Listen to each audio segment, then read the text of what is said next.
네, ETF 시장 좀 볼까요? 오늘도 윤 선생 ETF 교실 윤재홍 연구위원 함께하겠습니다. 안녕하세요. 안녕하세요. 네, 안녕하세요. 저희 오늘은 어떤 주제 준비되어 있는지 먼저 확인하고 이야기해 볼까요? 네, 화면으로 보겠습니다. 자, 오늘 주간 이슈예요. 달러 약세를 준비하는 ETF들이라는 주제로 빅테크 이머징 ETF 오늘 소개를 드릴 겁니다. 달러가 사실 약세가 아니죠, 지금은. 그렇죠. 강세 네. 구간인데 이 주제 고르신 이유가 뭘까요? 우선 연준 긴축 행보가 좀 계속되면서 달러도 좀 고공행진을 좀 지속을 하고 있고요. 물론 이제 최근에 좀 살펴봐도 이제 네. 달러 강세 요인이 사실 더 많긴 해요. 그렇죠. 그럼에도 불구하고 인플레이션 피크에 대한 언급이 계속 좀 나오고 있고, 그다음에 어떤 이제 유럽 중앙은행에서 뭐 금리를 올린다던가 이런 네. 식으로 조금씩 이제 또 이제 달러 약세로 좀 전환할 만한 그런 요소들이 좀 계속해서 좀 발생을 하고 있죠. 네. 그러다 보니까 좀 달러 약세에 대해서 좀 미리 좀 준비를 해야 되지 않을까라는 취지에서 좀 준비를 했습니다. 미리 좀 이런 것들이 있다라는 관점에서 보자라는 그렇죠. 네. 시각으로 오늘 달러 약세에 대비한 ETF를 고르셨는데 단도직입적으로 묻죠. 어떤 ETF들이 있을까요? 네, 오늘은 이제 빅테크 그리고 이머징 관련된 ETF들을 좀 정리를 했습니다. 물론 이제 이 달러 약세 국면에서 좀 수혜를 받는다. 일반적으로 좀 알려진 것들이 어떤 뭐 정보 기술이라든가 뭐 원자재, 에너지 네. 이런 여러 가지들이 좀 있긴 해요. 그렇죠. 특히나 이제 ETF로는 뭐 통화에 대해서 직접적으로 이제 인버스를 들어간다던가 그런 방법도 물론 가능하고요. 그럼에도 불구하고 뭐 에너지 관련된 것들은 특히나 이제 이번에 지정학적 이슈와 함께 달러가 같이 이제 올라왔다 네. 보니까 조금은 이제 이 달러 약세 국면에서 좀 탄력을 좀 덜 받을 가능성이 네, 네, 높다. 네. 그런 측면에서 이제 빅테크랑 이머징 위주로 좀 준비를 해봤습니다. 달러 약세 준비하는 ETF로 오늘은 빅테크 그리고 이머징 관련 ETF를 소개해 드리도록 하죠. 그러면 빅테크부터 저희 먼저 볼까요? 네, 우선 2주 전에 한번 빅테크 관련된 ETF들은 좀 네. 소개를 시켜드렸던 것 같아요. 네. 빅테크 어떤 ETF로 맞아요. 가져갈까라는 주제로 좀 한번 소개를 해드렸고요. 뭐 대표적으로 이제 그 S&P 500 기술 섹터를 추종하는 빅테크 ETF가 있습니다. XLK라는 네. 좀 ETF가 있고요. 뭐 간략하게 좀 말씀을 드리면 S&P 500이라는 이 미국 대형 지수 네. 내에서 이 정보기술 섹터만 발라서 투자를 하는 그런 ETF죠. 편입 종목 애플이랑 마이크로소프트 비중이 45% 굉장히 높아요. 이상이고 네. 뭐 최근에 이제 좀 동향성을 좀 보이고 있다라는 거 좀 말씀을 드릴 수가 있겠습니다. 이 빅테크 ETF 대표격인 XLK 오늘 이야기를 해주셨는데 이게 어떤 관점에서 달러 약세 구간에서 수혜를 볼 수 있을 만한 ETF일까요? 네, 좀 자료 화면 같이 보시면서 네. 좀 말씀을 드릴 텐데요. 여기 지금 보시는 표는 그 S&P 500 섹터별로 전체 매출에서 이제 수출 비중이 얼마나 되나를 좀 나타낸 거예요. 네네. 뭐 유틸리티 같은 뭐 물이라든가 뭐 전력이라든가 이런 것들은 사실 수출할 것들이 거의 없다 보니까 전체 매출에서 비중이 한 2% 정도고요. 네네. 정보기술 섹터가 가장 높습니다. 전체 매출에서 이 수출이 차지하는 비중이 대략 한 58% 정도. 네. 원자재도 한 56% 정도 좀 차지를 하고 있어요. 그래서 최근에 이제 기업들 뭐 실적 발표라든가 그런 것들 보면 실적 자체는 좀 무난하게 나왔는데 네. 달러가 너무 강세로 가서 뭐 손실을 입었다든가 맞아요. 이런 것들을 좀 호소하는 경우들이 많죠. 네. 그러다 보니까 이 달러가 약세로 돌아서는 국면에서 이 기존에 봤던 손실을 좀 만회하는 네. 그런 내용들, 그리고 이제 달러가 약세로 돌아선다는 것 자체가 어떤 시장 센티멘트가 좀 개선되는 그런 구간이다 보니까 좀 수혜를 받을 수 있지 않을까. 특히나 이제 오늘 오전에도 이제 마이크로소프트 실적 발표가 네, 있었고, 예. 지금 실적 발표들이 계속 이루어지고 있는데 실적 발표 이후에 좀 밸류에이션 재평가가 좀 이루어질 개연성도 좀 감안을 할 필요가 있을 것 같습니다. 알겠습니다. 글로벌 매출 비중이 높은 기업들인 거예요. 말하자면 달러 강세 구간에서 실적에 좀 악영향을 받고 있는 것들이다 보니 약세로 전환한다면 오히려 반대되는 모습을 볼 가능성이 있다는 측면에서 달러 약세에 대비한 ETF로 XLK 이야기를 드렸고요. 두 번째는 이머징 관련 ETF예요. 이건 네. 어떤 걸까요? 네, 화면 보시면서 좀 말씀을 드리겠습니다. 지금 이제 보시는 이제 VWO라는 티커를 가진 ETF. 이머징 시장 지수를 좀 전반적으로 편입하고 있는 ETF예요. 물론 이제 이머징 쪽은 좀 제가 잘 다루고 있지는 않지만 VW 같은 경우는 뭐 대표적인 이제 편입 종목들이 타이완 반도체 제조 TSMC죠. 네. 그리고 뭐 텐센트 홀딩스라든가 뭐 알리바바 그룹 홀딩스 이런 기업들을 좀 편입을 하고 있습니다. 23개국에 걸쳐서 4,500개 종목 정도를 좀 편입을 하고 있어요. 그리고 좀 이제 뭐 EEM이라든가 뭐 IMG 이런 ETF들, 이머징 네. ETF들이 있긴 하지만 VW 같은 경우는 한국은 좀 제외를 좀 하고 있습니다. 네. 그래서 한국에서 투자한 입장에서 좀 순수하게 이머징 이머징만. 시장에 노출되는 ETF라고 할 수가 있겠습니다. 이머징은 그런데 이 달러 약세 구간에서의 수혜 ETF와 어떻게 연결이 되는 거죠? 우선 크게 두 가지 측면에서 좀 말씀을 드릴 네. 수가 있을 것 같아요. 첫 번째는 화면 보시면 좀 말씀을 드릴 텐데 최근 1년 기준으로 보면 여기 있는 이머징 주요국 지수 그리고 통화 모두 달러 대비해서 이제 많이 빠졌죠. 네. 지수도 빠지고 통화도 빠지고 그렇죠. 그러면서 이제 이중고를 겪었던 건데 이 달러 약세로 돌아선 이 어떤 시장 센티멘트가 이제 개선되는 구간에서 어떤 이제 지수랑 어떤 통화의 이제 동반 상승을 좀 기대해 볼 수 있는 그런 형태라고 좀 보실 수가 있을 것 같고요. 네. 특히나 이 달러가 약세로 돌아선다는 것, 상대적으로 이 개별국들이 가지는, 특히나 이 이머징 국가들이 가지는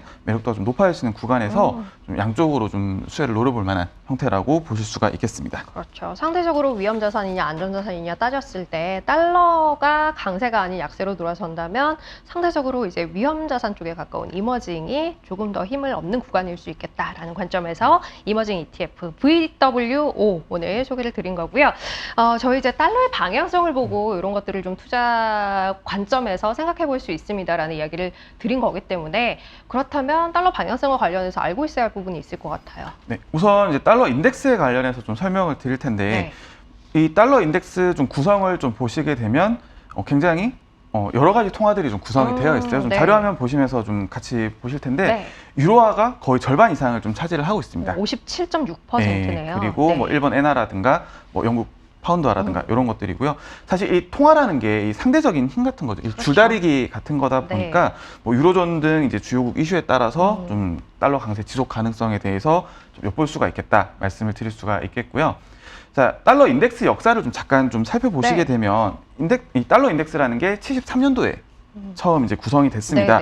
이후에 뭐 2번, 4번, 6번 이 주황색으로 표시되어 있는 구간들 주로 이제 그런 이제 미국의 금리 인상 구간이기도 했어요. 그러다 보니까 이 7번 구간, 맨 오른쪽에 표시되어 있는 7번 구간 같은 경우는 최근에 이제 이 슈퍼 인플레이션 그리고 이제 연준의 이 긴축 행보에 따라서 좀 굉장히 좀 급등을 했던 경향이 있습니다. 그래서 좀 과거 역사도 좀 함께 살펴보시면 좋을 것 같아서 좀 준비를 해봤어요. 2번, 4번, 6번 그리고 지금 이야기하는 7번 다 이제 달러가 강세를 보였던 시기인 거네요. 이제 금리 인상 등의 이슈와 맞물려서 달러가 강세를 보였던 흐름이었다. 다만 이제 지금 금리 인상 이슈 안에 있는 구간이기는 합니다만 앞서도 이야기를 했듯이 유로존에서의 금리 인상 가능성 그리고 인플레 피크아웃 관련해서 이제 방향이 좀 바뀔 수 있을 만한 여지들도 나타나고 있다라는 관점에서 오늘 이 이야기를 드렸고요. 마지막으로 달러 약세에 대한 수혜를 기대하고 보는 ETF에 투자할 때 좀 유의해야 할 부분 있겠죠. 지금 현 시점에서 이 달러 약세에 대해서 좀 관심을 가진다라는 건 어떻게 보면 일종의 이제 역발상 투자라고 좀 볼 수 있을 것 같아요. 아무리 이제 매크로라든가 이런 것들 둘러봐도 달러 강세 요인들이 좀 더 많기 때문일 것 같고요. 그러다 보니까 이런 부분들이 좀 지속될 수 있는 일정 기간 좀 지속될 수 있는 가능성 이런 것들은 좀 염두에 두시고 물론 이 달러 인버스라든가 혹은 뭐 유로화라든가 엔화 롱 이제 정방향 이런 ETF들도 물론 상장이 되어 있긴 합니다. 통화 자체. 통화 자체. 그런데 이 통화 자체에 대해서는 좀 효용성이 좀 낮다고 판단을 좀 하고 있다 보니까 이런 부분들은 가급적이면 좀 수혜받는 자산 위주로 좀 골라서 가져가자라는 부분도 같이 말씀을 드리고 싶어요. 알겠습니다. 자, 그러면 정리하고 지난 한 주 시장은 어떠했는지 전반적인 동향에 대한 이야기 바로 이어가도록 하죠. 일단은 미국 시장 분위기부터 볼 텐데 어떻게 자금 유입은 계속되고 있을까요? 채권 쪽으로도 최근에 돈이 좀 많이 들어오고 있는 분위기인데요. 그렇죠. 이제 지난주 대비, 직전주 대비해서 자금 유입 규모는 조금 축소는 되긴 했습니다만 뭐 79억 8천만 달러 정도 규모로 자금 유입은 좀 계속해서 이루어지고 있는 모습입니다. 지난주에 보면 미국 대형주 그리고 대형 성장주 관련된 ETF들의 좀 자금이 계속 유입이 됐고요. 좀 특이사항으로는 하이yields채로 좀 유입이 됐어요. 그래서 하이yields채 같은 경우는 좀 대표적인 좀 위험 자산이다 보니까 투자자들이 좀 이제 과감하게 좀 나서지 않았나라는 부분 좀 짐작을 해볼 수가 있겠습니다. 그러게요. 분위기가 살짝 변하고 있는 게 여기서도 읽히네요. 자, 그러면 상승 하락은 어떤 것들이 있었는지 바로 보도록 할 텐데요. 일단 상승의 키워드부터 확인해 볼까요? 네, 우선 상승 키워드. 성장주 정도로 말씀을 드릴 수가 있을 것 같아요. 일단 달러 인덱스가 좀 4주 만에 하락하면서 뭐 블록체인이라든가 마리화나라든가 클라우드 컴퓨팅 이런 좀 성장 관련된 테마 ETF들이 굉장히 상승을 했습니다. 자, 화면 보시면서 좀 말씀을 드릴 텐데요. 우선 1위가 이제 블록체인 산업 ETF인 CRPT 티커를 가진 ETF입니다. 주간 단위로 한 23% 정도 좀 상승을 했어요. 이외에도 2등, 3등, 4등 모두 이제 블록체인 관련된 네. ETF들이 좀 차지를 했고요. 주식형만 좀 추려서 볼까요? 네, 주식형만 좀 추려서 보게 되면 이번 주 좀 특이사항이 개별 국가들이 좀 굉장히 많이 올랐어요. 아. 특히나 좀 유럽 국가들이 좀 많이 보이죠. 그러네요. 네덜란드라든가 스웨덴 같은. 네, 그래서 좀 이런 국가들도 좀 유로존 같은 경우도 이제 워낙 좀 짓눌려 있었다 보니까 이런 국가들도 좀 개별 국가 단위로도 한번 좀 살펴봐야 되지 않을까라는 생각이 좀 듭니다. 반대로 하락은 어느 쪽이었을까요? 키워드로 먼저 좀 볼까요? 네, 하락 키워드 좀 말씀 먼저 드리면 뭐 BDI 운임지수 그리고 바이오텍 그리고 농산물 네. 세 가지 정도로 좀 말씀을 드릴 수가 있을 것 같습니다.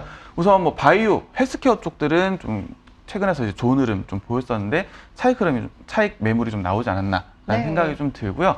이제 순위 좀 보면서 좀 말씀을 드려보겠습니다. 우선 가장 많이 하락한 ETF가 이제 BDI 운임지수. 그러네요. 계속 이제 등락률 상위 올라 있거나 하위 올라 있거나 네. 계속 왔다 갔다 하고 있어요. 중간이 없네요. 그렇죠. 네. 지금 중간 없이 계속해서 지금 왔다 갔다 하고 있고요. 주간 단위로 한 8% 정도 하락을 했습니다.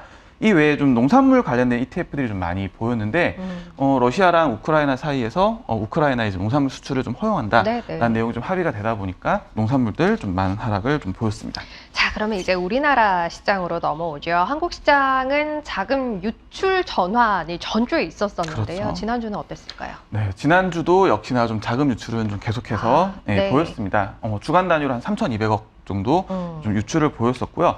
미국 지수에는 한 1,100억 가량의 자금이 좀 유입했어요. 이외에도 좀 해외 선진국에도 900억 가량 좀 유입이 되면서 좀 해외 쪽 여전히 좀 수요가 있다라는 부분으로 해석을 할 수가 있겠습니다. 알겠습니다. 자, 그러면 이제 그 안에서 오르고 내린 것들 바로 확인해 보도록 할 텐데요. 일단은 미국이랑 분위기가 비슷할까요? 상승한 것들부터 보죠. 그렇죠. 우선 이제 상승 키워드 먼저 말씀을 드리면 글로벌 성장 테마 정도 말씀을 드릴 수가 있을 것 같습니다. 자, 순위 보면서 좀 말씀을 드릴 텐데 가장 많이 상승한 ETF가 이제 글로벌 클라우드 컴퓨팅 테마 ETF였어요. 주간 단위로 약 11% 그리고 2위가 글로벌 플랫폼 기업들을 편입하고 있는 ETF였습니다. 대략 한 8% 정도 상승을 보였습니다.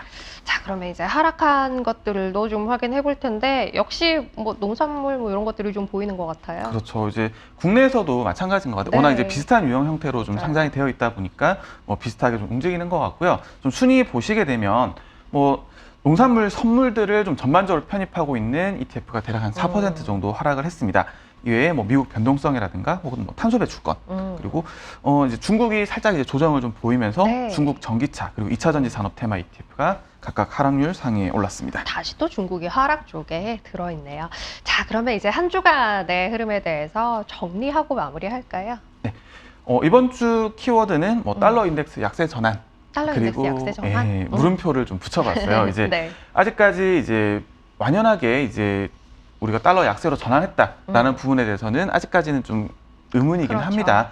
그럼에도 불구하고 이제 시장, 뭐 어떤 기업 실적이라든가 이런 것들 발표가 계속되면서 어떤 상승하려는 좀 원동력을 좀 찾아가고 있는 느낌이긴 해요. 그러다 보니까 여전히 이제 좀 좋은 자산들 위주로 좀 계속해서 찾아보자라는 거 말씀드리면서 마무리를 하겠습니다. 알겠습니다.